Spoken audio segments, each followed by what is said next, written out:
Welcome everyone to the second and final video on Ellingham diagram. I hope you are finding this topic very interesting.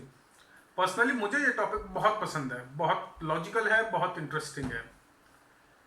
ये video देखने से पहले I will suggest कि आप first video को अच्छी तरीके से देख लें, because lot of concepts, lot of things which we learn about Ellingham diagram we are going to use in this lecture. ठीक है.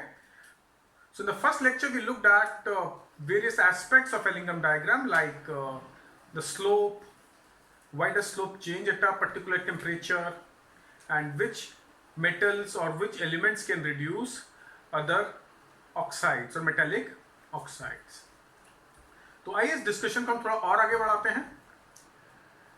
And I have this graph on the board. ये मैंने पहले ही से बना रखा है because it takes time to draw these graphs. और आज सबसे पहले हम स्टडी करेंगे Ellingham curve for carbon and carbon monoxide.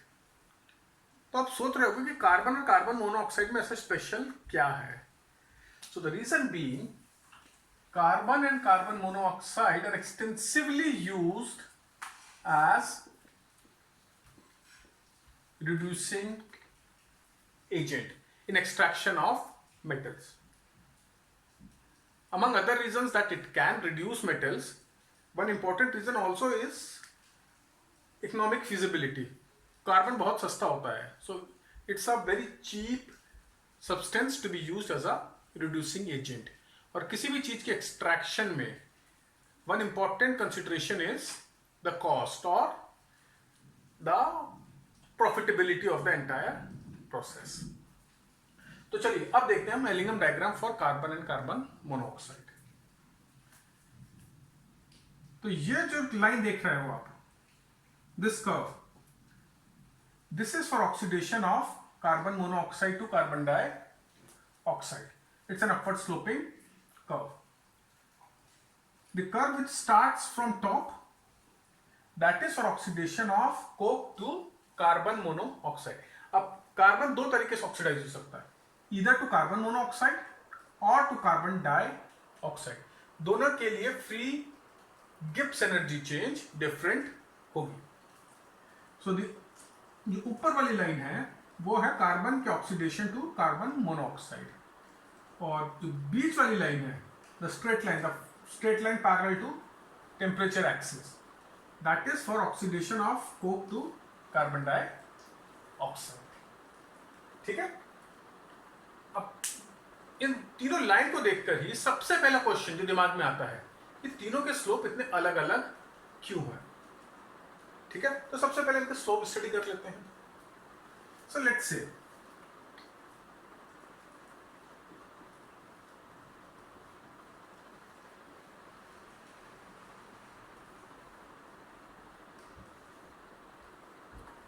ये हमारा पहला रिएक्शन है. Next,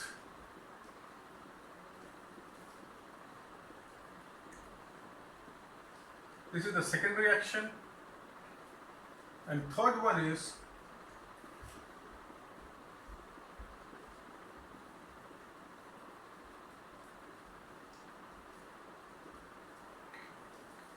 okay. So these are the three reactions, and I have written the state over here. और फर्स्ट रिएक्शन देखो, इसके अंदर अगर मैं डेल्टा एनजी की बात करूं,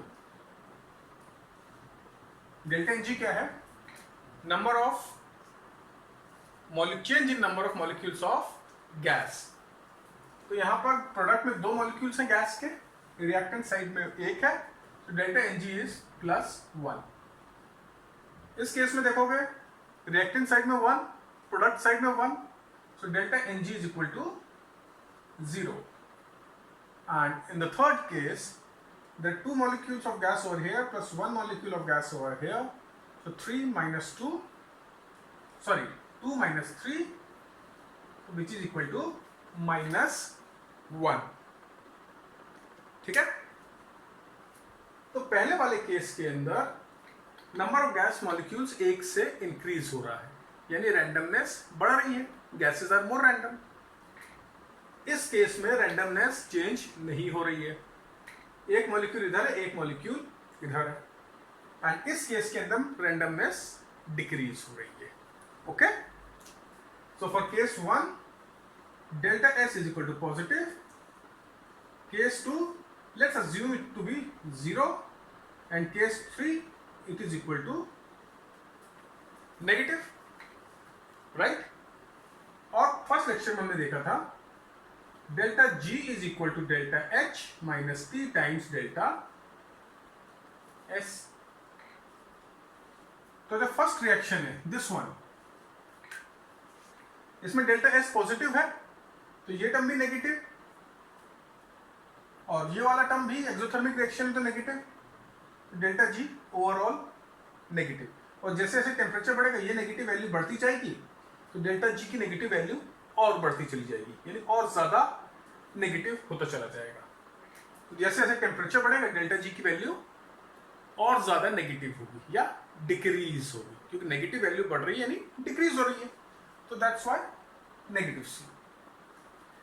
इस केस में डेल्टा एस 0 है तो कितना भी हम टेम्परेचर चेंज कर लें डेल्टा जी की वैल्यू चेंज नहीं होने वाली, that will be more or less equal to the enthalpy.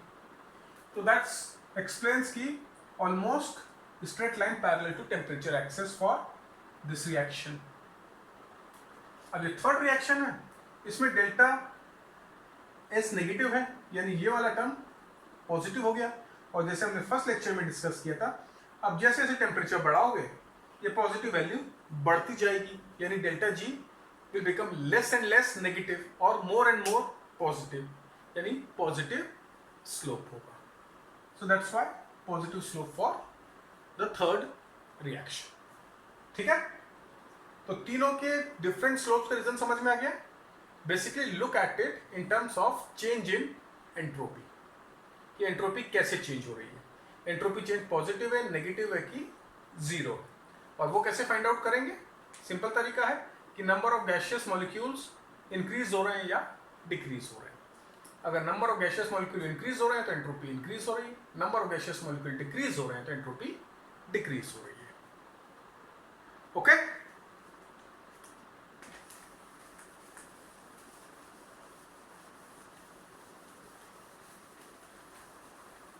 so now we know the reason for different slopes of the three curves.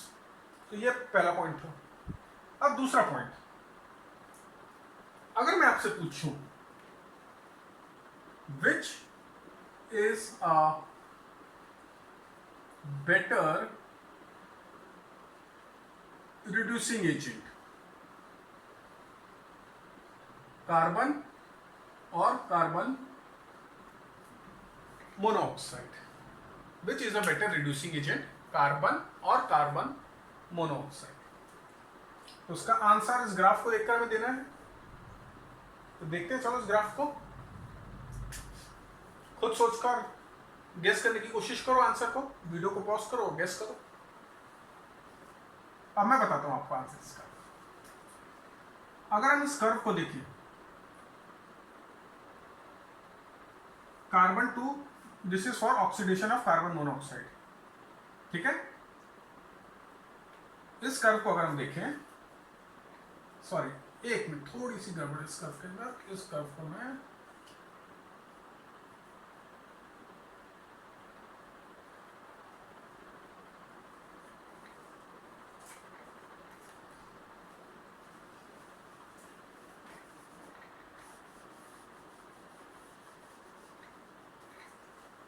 okay, now let's look at this curve and let's look at a region where temperature is less than 983, यानी इस वाले part के अंदर.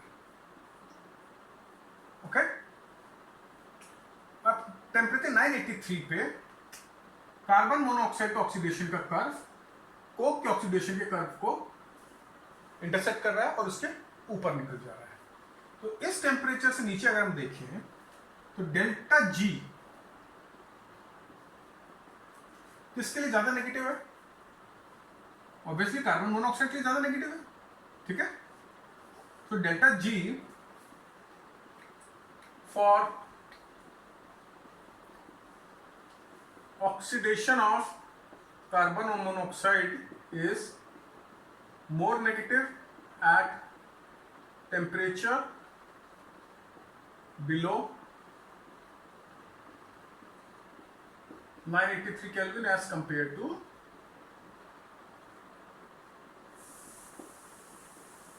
Carbon. ये temperature इस graph में difference बहुत ज्यादा दिख रहा है बट ऑलमोस्ट सिमिलर है, तो इसलिए मैं केवल 983 केल्विन वाला कंसीडर कर रहा हूं, इस टेम्परेचर को नहीं कर रहा हूं, थोड़ा उससे कम है. तो क्योंकि delta G for oxidation of carbon monoxide is more negative eight temperature below 983 kelvin, इसका मतलब है ये ज्यादा नेगेटिव गिब्स फ्री एनर्जी देगा, यानी this is a better reducing agent. ये मोर इफेक्टिव होगा कपलिंग में, राइट. हम जब रिड्यूस कर रहे हैं तो रिड्यूसिंग एजेंट क्या कर रहा था? रिड्यूसिंग एजेंट अपनी डेल्टा जी प्रोवाइड करके दूसरे रिएक्शन को स्पॉन्टेनियस बना रहा है. यही हो रहा था ना. हमने क्या देखा था कि R1 नॉन स्पॉन्टेनियस था, तो हमने एक रिएक्शन से कपल कर दिया जो कि स्पॉन्टेनियस है, so that R1 plus R2 becomes spontaneous.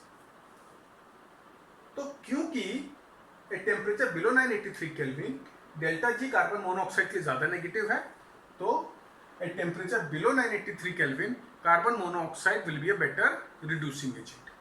और above 983 kelvin delta G carbon के ऑक्सीडेशन का कम हो जाता है, राइट. तो temperature above 983 kelvin coke is a better reducing agent.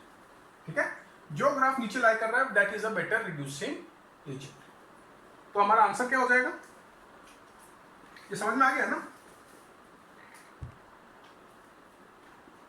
Eight temperature below 983 kelvin carbon monoxide is a better reducing agent, whereas at temperatures above 983 Kelvin, coke या carbon is a better reducing agent. ठीक है. At temperature below 983 Kelvin, carbon monoxide is a better reducing agent क्योंकि इसका delta जी ज्यादा negative है. And at temperature above 983 kelvin carbon is a better reducing agent because इसका delta जी ज्यादा negative है. Okay, so it's clear. ठीक है.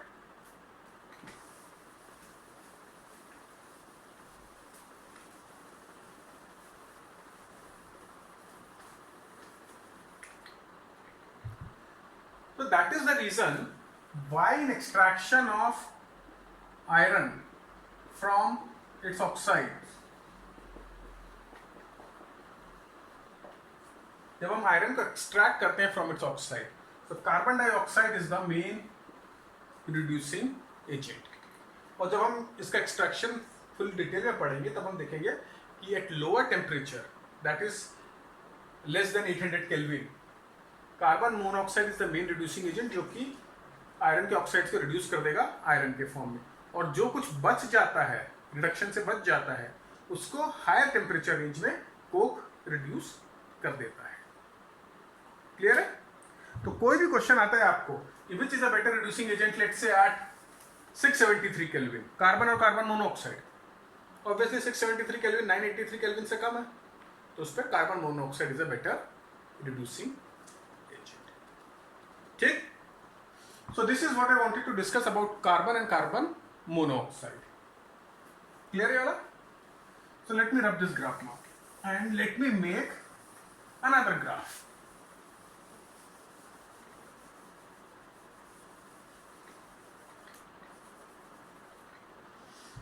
Now this graph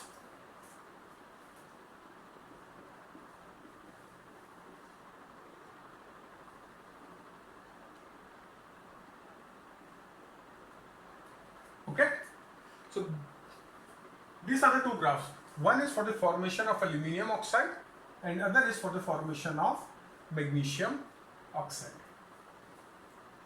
Now if you look at this graph, it is very clear कि जो magnesium oxide के formation का delta G है that is more negative as compare to formation of aluminium oxide, which basically mean magnesium can be use to reduce aluminium oxide. चलो देख लें coupling कैसे करते हैं। मेरे को अगर एल्यूमिनियम ऑक्साइड को रिड्यूस करना है, so I am interested in this reaction, right.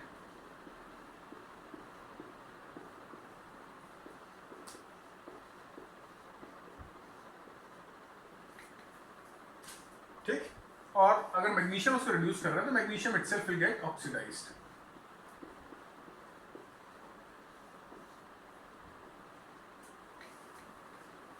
Now इसका डेल्टा जी नेगेटिव है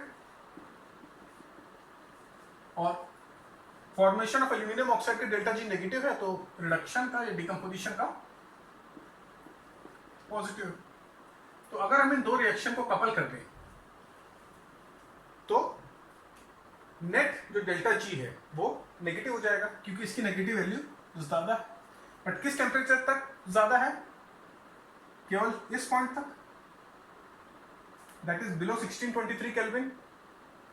सो इस टेम्परेचर के नीचे magnesium can reduce aluminium oxide, right.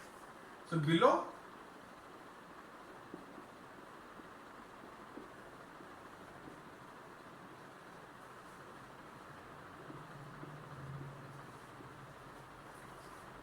but above this temperature aluminum will be able to reduce magnesium oxide, क्योंकि इस temperature के ऊपर aluminium का ग्राफ मैग्नीशियम के ग्राफ से नीचे आ जाता है।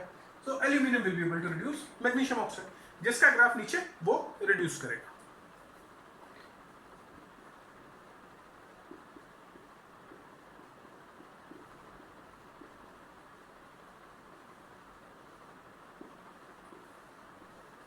ठीक है, तो ये चीज अपने दिमाग में रखो कि ये कोई जरूरी नहीं है कि एक एलिमेंट किसी मेटेलिक ऑक्साइड को हर टेम्परेचर पर रिड्यूस करेगा।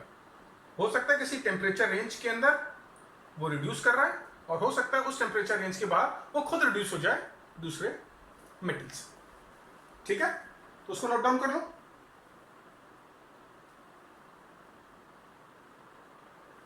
नोट डाउन करो।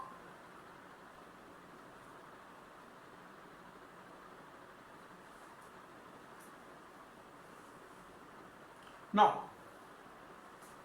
one more important thing about this whole process, कि दो magnesium can reduce aluminium oxide below 1623 kelvin, but still it is not used in extraction of aluminium. Magnesium aluminium oxide को reduce कर सकता है eight temperature below 1623 kelvin, यानी normal temperature पर reduce कर देगा, बट स्टिल मैग्नीशियम को हम यूज नहीं करते हैं। वाई? तो थर्मोडायनेमिकली ये फीजिबल है, but main thing is economic feasibility. यानी अगर मैं मैग्नीशियम यूज करूंगा तो जो उसकी कॉस्टिंग है एक्सट्रैक्शन ऑफ एल्यूमिनियम की, वो एल्यूमिनियम की प्राइस से ज्यादा हो जाएगी, यानी टोटल लॉस। तो मैं केवल वही प्रोसेस यूज करूंगा जिससे मेरे को मेटल को एक्सट्रैक्ट करने में फायदा है। इस मेथड से अगर मैं एक्सट्रैक्ट करूंगा एल्यूमिनियम को, तो एल्यूमिनियम की जितनी वैल्यू है उससे ज्यादा उसके एक्सट्रैक्शन की कॉस्ट होगी। So therefore it is a loss making proposition, therefore magnesium is not used. तो ये चीज हमें एक और इंपॉर्टेंट बात बताती है about Ellingham diagram, which is its one of the drawbacks, कि एलिंगम डायग्राम हमें केवल किसी भी प्रोसेस की थर्मोडायनेमिक फिजिबिलिटी बताता है, कि वो बता देगा कि पर्टिकुलर रिड्यूसिंग एजेंट को यूज करके हम मेटल ऑक्साइड को रिड्यूस कर सकते हैं, थर्मोडायनेमिकली पॉसिबल है, बट वो हमें इकोनॉमिक फिजिबिलिटी के बारे में कुछ नहीं बताता है। Okay, so it tells me only about thermodynamic feasibility and nothing more than that. ठीक है? Second thing, it does not tell me about the rate of reaction. Delta G concept use करके मैं ये बता दूंगा कि ये रिएक्शन स्पॉन्टेनियस है कि नहीं है, बट मैं ये नहीं बता पाऊंगा कि रिएक्शन कितना फास्ट होगा। हो सकता है कि भैया रिएक्शन फीजिबल हो पर 2 साल लगेंगे इसको कंप्लीट होने में, राइट? तो थर्मोडायनामिक फिजिबिलिटी ही सब कुछ नहीं है, there are other factors which also needs to be considered. तो वो एलिंगम डायग्राम मेरे को नहीं बता पाता है, इकोनॉमिक फिजिबिलिटी नहीं बता पा रहा है मुझे, और काइनेटिक्स नहीं बता पा रहा है कि कितना फास्ट या कितना स्लो रिएक्शन होगा। ठीक,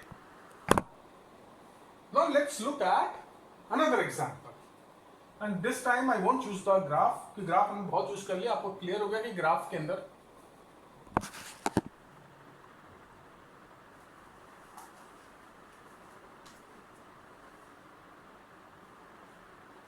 ठीक है। Now we will look at one more example, और उस एग्जांपल के अंदर मैं ग्राफ यूज नहीं करने वाला हूं, ग्राफ हमने बहुत यूज कर लिया है, आपको भी ग्राफ रीड करना आ गया होगा आई अज्यूम, कि जो ग्राफ नीचे है वो रिड्यूस करेगा, जो ऊपर है वो रिड्यूस हो जाएगा। Now this example also we are studying to better understand limitation of Ellingham diagram.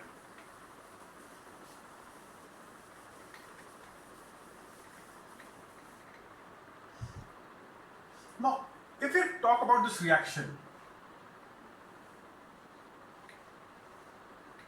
Cr2O3 plus aluminium gives me Al2O3 plus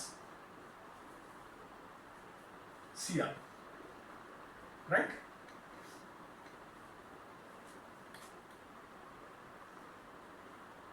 I hope this is balanced.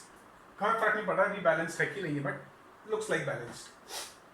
अब ये जो रिएक्शन है इसके लिए delta G is negative, close to I think around -450 even at room temperature. तो इसका मतलब है कि अगर रूम टेम्परेचर पर डेल्टा जी नेगेटिव है तो इसका मतलब है कि रूम टेम्परेचर पर ये रिएक्शन थर्मोडायनेमिकली फीजिबल है, स्पॉन्टेनियस है। मतलब एल्यूमिनियम क्रोमियम ऑक्साइड को रिड्यूस करके क्रोमियम दे देगा eight room temperature, but practically what has been observed is that at room temperature this reaction does not take place. It takes place only at high temperature beyond melting point of chromium. अब इसको कैसे explain करेंगे? अगर हम thermodynamics के terms में जाएं तो हम एक्सप्लेन नहीं कर सकते इसको, राइट? बट इंपॉर्टेंट चीज, ये important thing to consider over here is कि ये जो कॉन्सेप्ट है डेल्टा जी नेगेटिव है तो रिएक्शन स्पॉन्टेनियस होगा, ये किस चीज पर बेस्ड था? याद करो, हमने एक और इक्वेशन पढ़ी थी,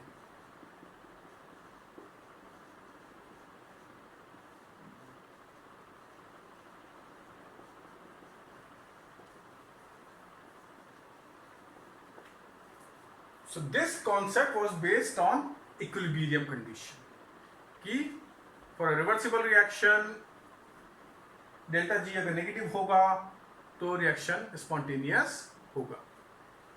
पर इस वाले रिएक्शन में all the reactants and the products are in solid state, और जब solid state में सारे reactants और products होते हैं तो equilibrium does not exist, equilibrium का कोई मीनिंग नहीं होता है। तो अगर इक्विलिब्रियम का कोई मीनिंग नहीं है तो ये delta G is equal to negative concept is also not applicable, right? तो इंपॉर्टेंट चीज है, याद रखो कि डेल्टा जी नेगेटिव है तो रिएक्शन स्पॉन्टेनियस है, that is based on the presumption that equilibrium exist, okay? But in this particular case and there will be other reactions also in which all the reactants and products are in solid state, equilibrium does not exist or does not have any meaning, so we cannot apply this particular concept. ठीक है?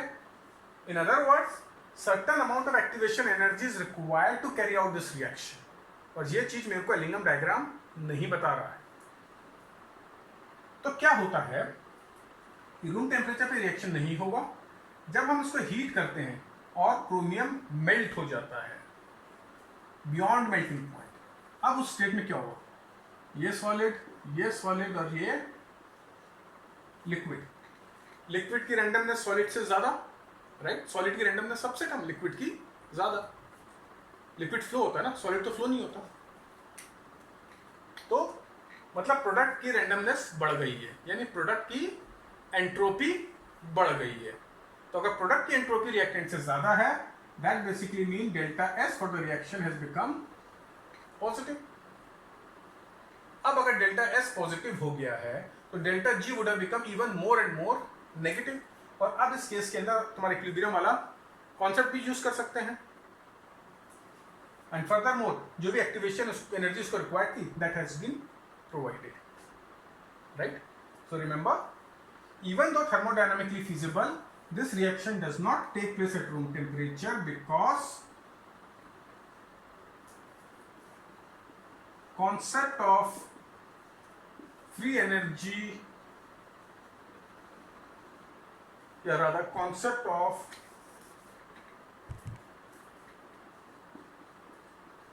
spontaneous reaction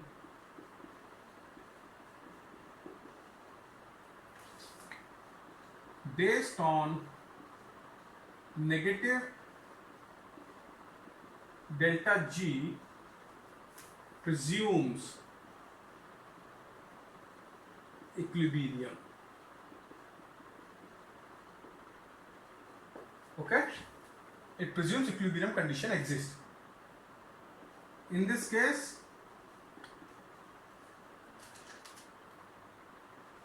all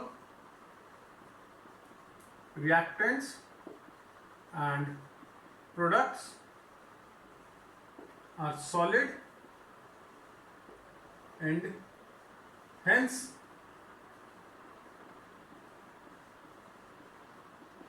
equilibrium does not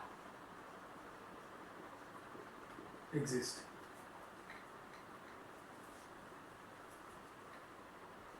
So when heated above melting point of chromium, entropy increases a lot and reaction becomes feasible.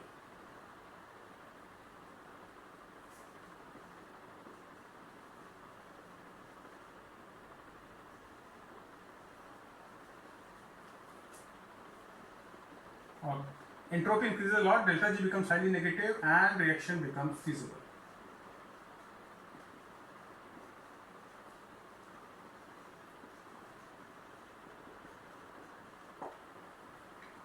Okay? तो ये example भी हमें Ellingham diagram का एक drawback बता रहा है। तो दो ड्रॉबैक है मेन, कि first it talks about it talks about thermodynamic feasibility, it does not consider economics, it does not consider chemical kinetics. Secondly, it presumes chemical equilibrium which may not exist if all the reactants and products are in solid state. So these are the two drawbacks of Ellingham diagram. ये आपको पता होना चाहिए क्योंकि exams के अंदर, specially competitive exams में, even in board exam, काफी कॉमन क्वेश्चन है। ठीक है? So with this I would like to conclude this topic. काफ़ी इंटरेस्टिंग टॉपिक था, मैंने कोशिश करी कि आपको बहुत ही इंटरेस्टिंग तरीके से समझा सकूं। Hopefully you found it interesting. Just to recap, इसके अंदर इस टॉपिक में हमने पढ़ा कि किस तरीके से हम delta G versus temperature graph को इंटरप्रेट करके ये डिसाइड करते हैं कि कौन सा रिएक्शन थर्मोडायनेमिकली, या कौन सा रिएक्शन या कौन सा मेटल थर्मल रिडक्शन से रिड्यूस हो सकता है, कौन सा मेटल के लिए थर्मल रिडक्शन वर्क नहीं करेगा। अगर थर्मल रिडक्शन वर्क नहीं करेगा तो कौन सा reducing agent is best for a given metal. Carbon और कार्बन मोनोऑक्साइड में से कौन सा रिड्यूसिंग एजेंट किस टेम्परेचर रेंज के अंदर ज्यादा इफेक्टिव है। We also looked at slope of this curve, कि कब स्लोप पॉजिटिव होगा और कब स्लोप नेगेटिव होगा. We also look that change in slope at phase change या स्टेट चेंज के ऊपर. And we also look at the drawbacks of Ellingham diagram. तो hopefully things are clear to you, concepts are clear to you. So with this I will conclude this topic, Ellingham diagram. Next video के अंदर we will cover extraction of some important metals like iron, copper and aluminium. उन video में हम ये सारे concept use करेंगे. So I suggest that you go through this video thoroughly before moving on to the next one. So till then, goodbye and have a nice time.